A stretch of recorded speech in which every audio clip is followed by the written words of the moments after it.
Assalamualaikum warahmatullahi wabarakatuh. Alhamdulillahirabbil alamin wa bihi nasta'in wa ala umurid dunya waddin.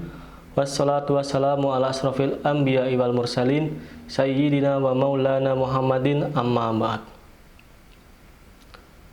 Yang kami hormati dosen mata kuliah pembelajaran IPA kelas rendah PGSD A7 semester 4, dan tak lupa kepada teman-teman mahasiswa PGSD A7 semester 4 yang saya banggakan. Pertama-tama marilah kita panjatkan puja dan puji syukur atas nikmat yang telah diberikan kepada kita semua, sehingga kita dapat melakukan pembelajaran dalam suatu forum yang insya Allah mubarak ini. Amin Allahumma amin.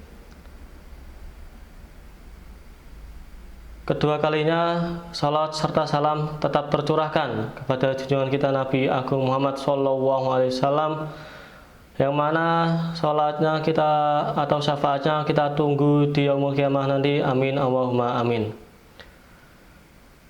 Baik, di sini saya perwakilan dari kelompok 1 akan mempresentasikan tentang mengenai materi kami. Sebelum masuk ke materi atau ke dalam pembelajaran, marilah kita awali atau buka dengan bacaan suratul Fatihah. Semoga kita diberi kelancaran, semoga kita diberi kemudahan dalam menuntut ilmu pada kali ini. Mari saya antarkan Al-Fatihah. Al-Fatihah.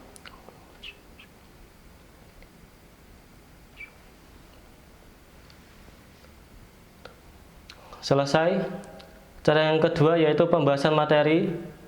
Pembahasan materi, sebelum itu saya akan mengenalkan kelompok saya terlebih dahulu, yaitu yang pertama ada Aldis Andina Lesti, yang kedua ada Andrew Fernando, yang ketiga ada Alvina Rosida, yang keempat ada Vina Salsabila, yang keempat ada Rahmawati Kumalasari, yang ketujuh ada Ana Maulina, yang ke-8 ada Nanda Salsabila Rahmah, yang terakhir ada saya sendiri, David Adistiawan.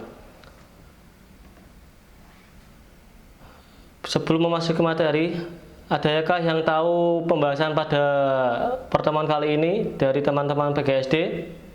Ya, kalau tidak ada, saya bacakan untuk pertemuan kali ini. Kita akan membahas mengenai 1. Hakikat pendekatan pembelajaran IPA SD. 2. Pendekatan keterampilan proses. Yang ketiga, pendekatan konsep. Yang keempat, pendekatan discovery. Yang kelima, pendekatan inquiry. Saya Rahmawati Kumalasari di sini akan menjelaskan materi mengenai hakikat pendekatan pembelajaran IPA di sekolah dasar. Pendekatan pembelajaran merupakan suatu jalan, cara, atau kebijaksanaan yang dilakukan oleh guru dan peserta didik dalam pencapaian tujuan pembelajaran ataupun terhadap materi pembelajaran itu sendiri, baik secara umum ataupun secara khusus. Kemudian pengertian pendekatan pembelajaran juga dijelaskan oleh Husnan, yaitu terdiri dari pertama, perspektif, yaitu sudut pandang.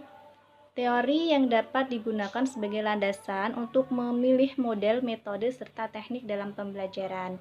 Yang kedua yaitu suatu proses atau perbuatan yang digunakan oleh guru dalam menyajikan bahan pelajaran. Yang ketiga yaitu sebagai titik tolak ukur atau sudut pandang terhadap proses pembelajaran yang merujuk terhadap pandangan mengenai terjadinya suatu proses yang sifatnya umum, mewadai, menginspirasi, serta menguatkan dan melatari metode pembelajaran dengan cakupan teoritis tertentu.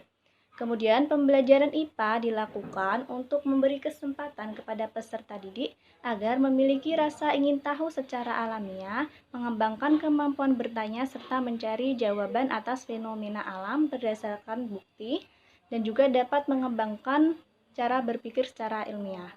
Kemudian, pembelajaran IPA tidak hanya mengajarkan penguasaan fakta, konsep, serta prinsip mengenai alam saja, tetapi juga mengajarkan tentang metode memecahkan masalah, melatih kemampuan berpikir kritis, serta dapat mengambil kesimpulan, melatih bersikap objektif maupun bekerja sama, dan dapat menghargai pendapat orang lain. Dan pada hakikatnya pendekatan pembelajaran IPA di sekolah dasar yaitu sebagai landasan atau tuntunan dasar yang dijadikan tolak ukur untuk memilih salah satu metode ataupun cara mengajar yang dilakukan oleh guru kepada peserta didik dalam pembelajaran IPA di sekolah dasar. Karena itu, pendekatan pembelajaran harus dimiliki oleh seorang pendidik sebelum melakukan pembelajaran atau kegiatan belajar mengajar. Dan khususnya bagi anak sekolah dasar yang masih berada pada tahap bermain, yaitu dan juga memiliki rasa ingin tahu yang tinggi juga melakukan sesuatu hal secara langsung, maka guru hendaknya dapat memilih pendekatan pembelajaran sesuai dengan karakteristik peserta didiknya dan juga disesuaikan dengan materi pembelajaran IPA, khususnya pembelajaran IPA di sekolah dasar. Sekian yang dapat saya sampaikan. Sekian dan terima kasih. Assalamualaikum warahmatullahi wabarakatuh. Saya Aldis Andina Listi, NIM 628. Saya akan menjelaskan materi yang selanjutnya, yaitu pendekatan keterampilan proses. Pendekatan keterampilan proses sendiri merupakan suatu proses pembelajaran yang dirancang sedemikian rupa sehingga peserta didik dapat mengembangkan fakta-fakta, membangun konsep-konsep dan teori-teori dengan kemampuan intelektual dan sikap ilmiah peserta didik sendiri. Pendekatan keterampilan proses hakikatnya memberikan stimulus ilmu, pengetahuan pada peserta didik untuk memahami fakta dan konsep. Kegiatan pembelajaran keterampilan proses tidak hanya guru saja yang presentasi di depan, tetapi peserta didik juga diberi kesempatan untuk bekerja dengan berproses sehingga menghasilkan suatu produk ilmu pengetahuan. Konsep pembelajaran dengan pendekatan keterampilan proses ada dua, yakni yang pertama cara belajar siswa aktif atau CBSA, yang kedua contextual teaching and learning atau CTL. CBSA merupakan menuntun siswa aktif secara fisik, mental, intelektual, sosial dalam memahami ide-ide dan konsep pembelajaran.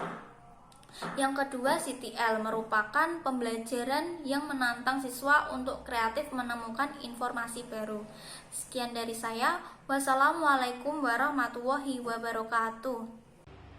Baik, terima kasih. Selanjutnya adalah tahapan dalam pendekatan keterampilan proses. Tahapan dalam pendekatan proses itu terdapat 3 perbedaan. Tahapan dalam pelaksanaan pendekatan keterampilan proses yang dilakukan oleh guru, yaitu yang pertama adalah pendahuluan atau pemanasan. Bagian pendahuluan ini guru membuat pengulasan atau pengumpulan bulan yang pernah dialami peserta didik yang hubungannya dengan bahan yang akan diajarkan selanjutnya. Guru mengajarkan peserta didik dengan mengajukan pertanyaan terdapat dan saran, menunjukkan gambar atau benda lain yang berhubungan dengan materi yang dikerjakan. Kedua adalah pelaksanaan proses belajar mengajar atau bagian inti.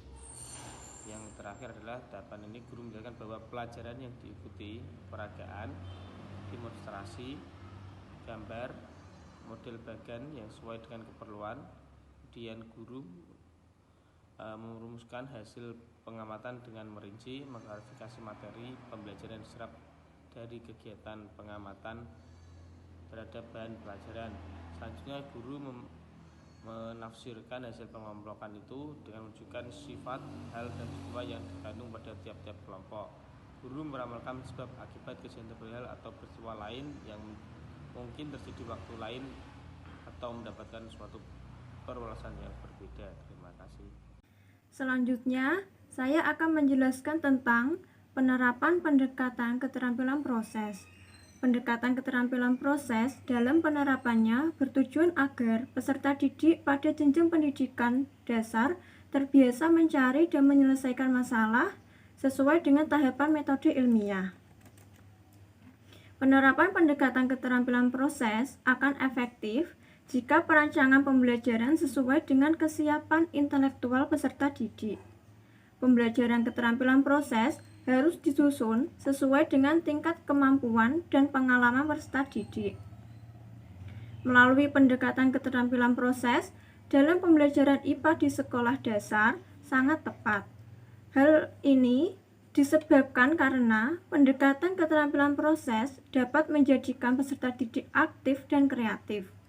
Selama kegiatan pembelajaran berlangsung, peserta didik akan memiliki rasa ketertarikan dan semangat tinggi, serta dapat meningkatkan daya pikir dan daya ingat peserta didik. Adapun kegiatan pembelajaran IPA dengan menggunakan pendekatan proses, contohnya melakukan eksperimen atau percobaan dan pengamatan atau penelitian. Contoh kegiatan eksperimen atau percobaan adalah pembuatan magnet pada peserta didik SD, sedangkan untuk pengamatan, peserta didik dapat Pengertian pendekatan konsep.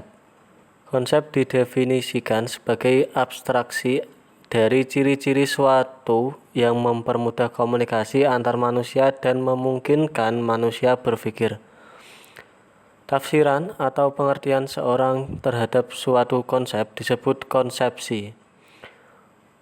Konsep menunjukkan suatu hubungan antar konsep-konsep yang lebih sederhana sebagai dasar perkiraan atau jawaban manusia terhadap pertanyaan-pertanyaan yang bersifat asasi tentang mengapa suatu gejala itu bisa terjadi. Konsep juga merupakan pikiran seseorang atau sekelompok orang yang dinyatakan dalam definisi sehingga menjadi produk pengetahuan yang meliputi prinsip-prinsip hukum dan teori. Konsep diperoleh dari fakta, peristiwa, pengalaman, melalui generalisasi, dan berpikir abstrak. Konsep dapat mengalami perubahan disesuaikan dengan fakta atau pengetahuan baru, sedangkan kegunaan konsep adalah meramalkan dan menjelaskan. Adapun konsep adalah klasifikasi perangsang yang dimiliki ciri-ciri tertentu yang sama. Konsep merupakan struktur mental yang diperoleh dari pengamatan dan pengalaman.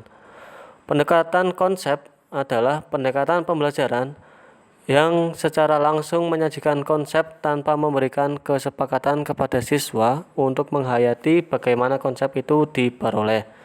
Terima kasih. Contoh konsep IPA biologi. Ada banyak kesalahan konsep yang selama ini berkembang dalam pengelolaan belajar biologi atau IPA di dalam kelas. Kegiatan belajar biologi berubah menjadi kegiatan mengajar biologi. Dengan kegiatan mengajar, maka pusat kegiatan adalah guru. Sepanjang jam pelajaran harus memberikan ceramah dan siswa duduk memperhatikan. Dalam kegiatan belajar biologi, siswa yang menjadi pusat kegiatan atau subjek belajar. Biologi sebagai ilmu pengetahuan alam merupakan ilmu yang lahir dan berkembang berdasarkan observasi dan eksperimen.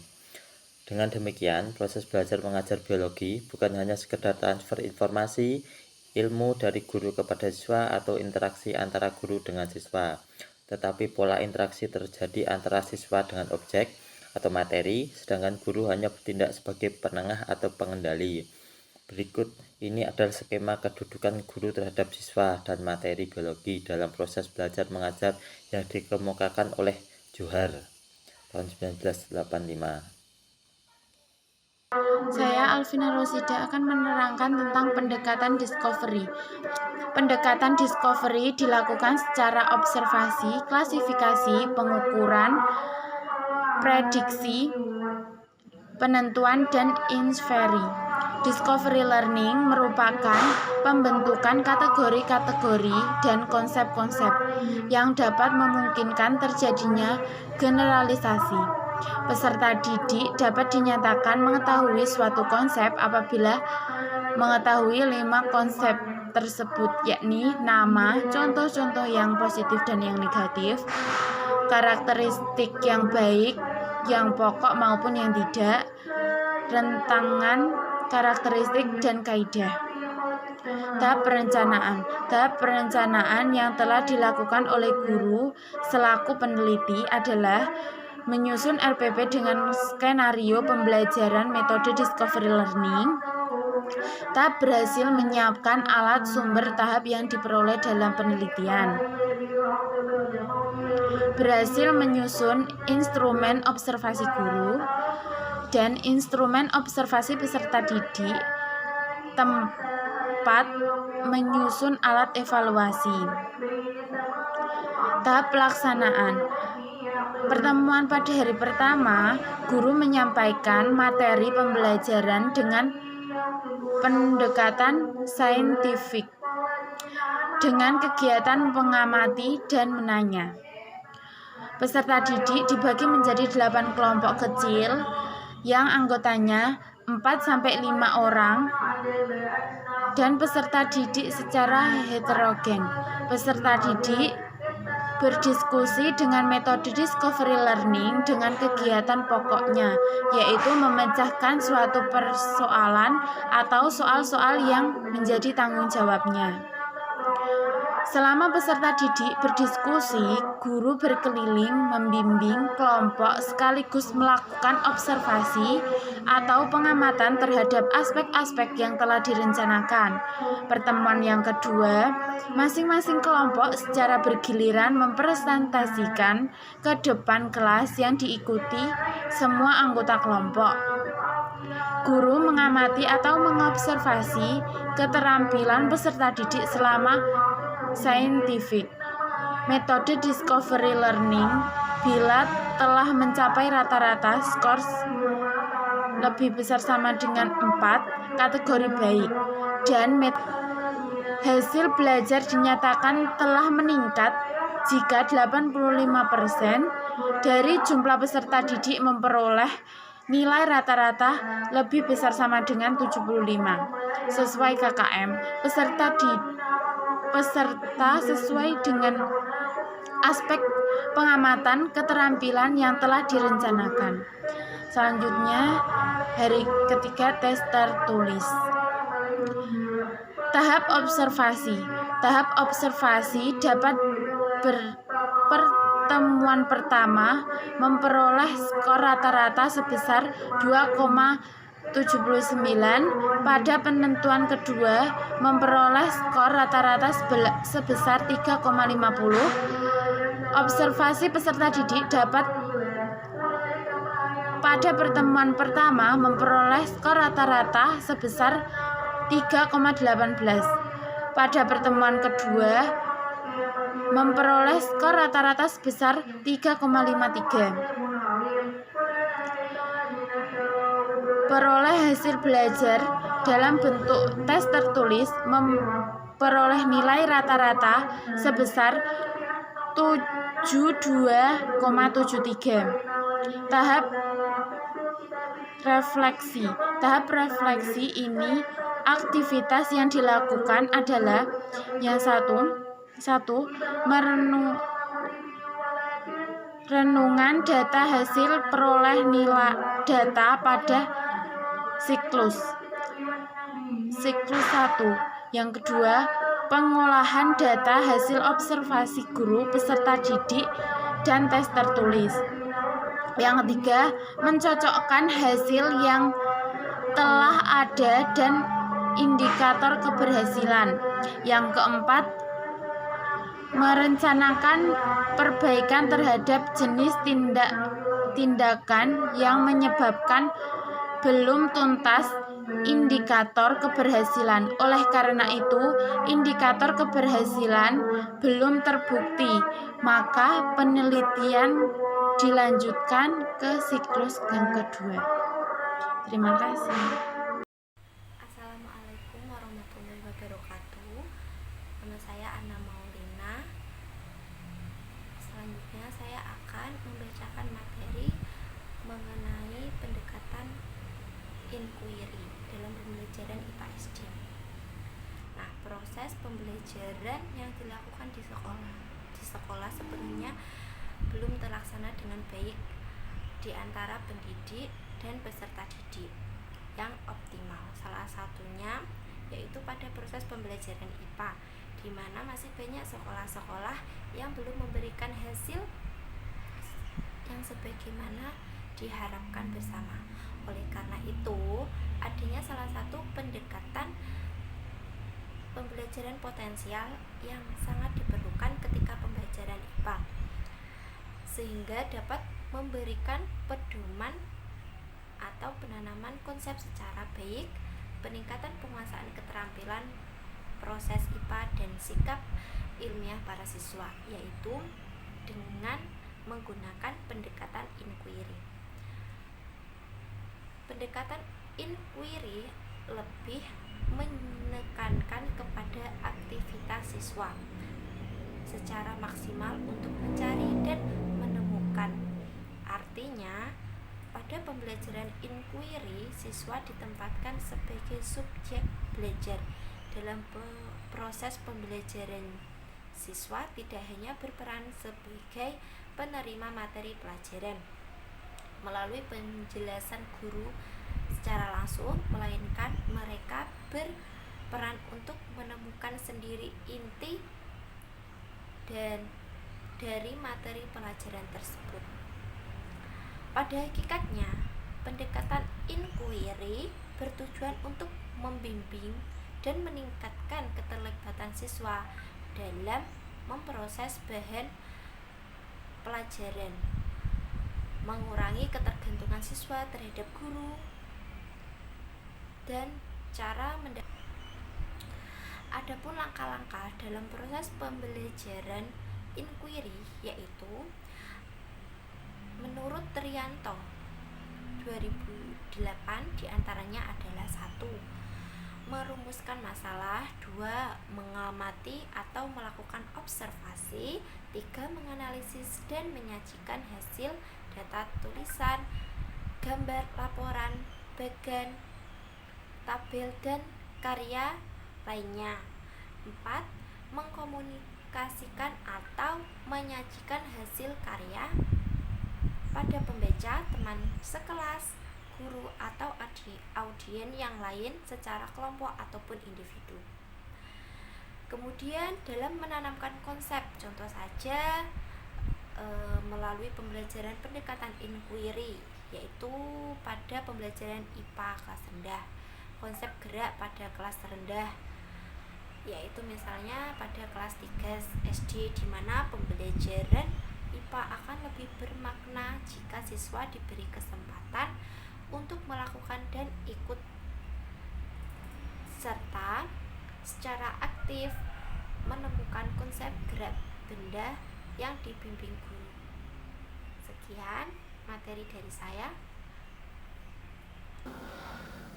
Demikian presentasi dari kelompok 1.